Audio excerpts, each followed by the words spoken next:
So this week we're steering away from the heavy hitters that we've been trying as of late, and we're going with some more lighter end, refreshing stuff with ginger beers. One of my favourite styles.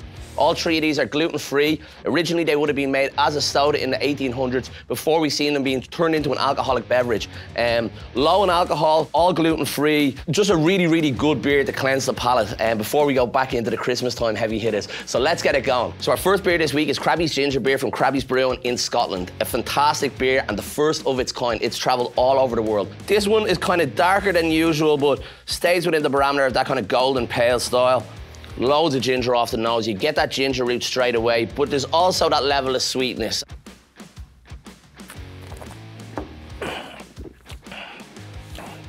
Still a great beer. It really reminds me of Schweppes ginger ale.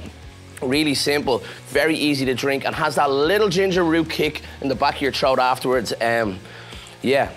Very refreshing beer. A little bit too sweet for me, but a really, really good beer. Our next beer this week is Holland Fentimans Ginger Beer from Fentimans. An incredible beer that goes all the way back to 1905 when Thomas Fentiman acquired this recipe. Took the Irish market by storm over the last 5-10 years and is definitely a big favourite. And again, gluten-free, low in alcohol. This one I know already is going to be a little bit different in colour and a little bit different in consistency. It's going to be a little bit paler and a little bit more cloudy. But what I love to do with this beer is add a little bit of aromatic bitters. It just adds a little bit bite to it, and yeah, it just goes really well. So 1 or 2 drops in, nothing crazy. Remember, this is high in alcohol, it's 40% bitter, so you don't want to go crazy with it, and you don't want to ruin the taste of the ginger beer.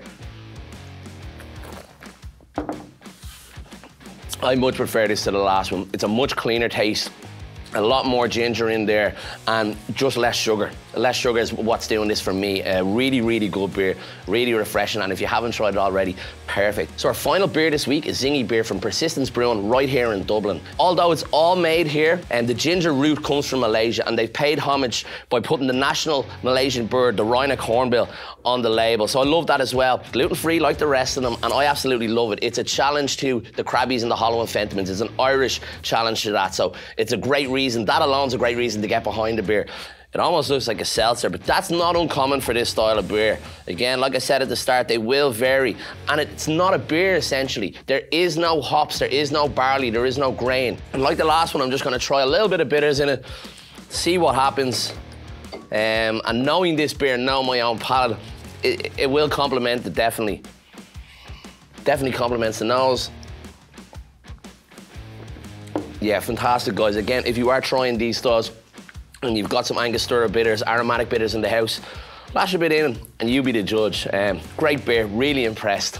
The winner this week has got to be Zingibeer for me. I love that it's a father-daughter operation. I love how small it is, and I love how it stands up to the big dogs of the ginger beer game and really holds its own. A little bit different in coloration, but really, really refreshing. A perfect entry-level ginger beer for anybody looking to try the style. Gluten-free, low in alcohol.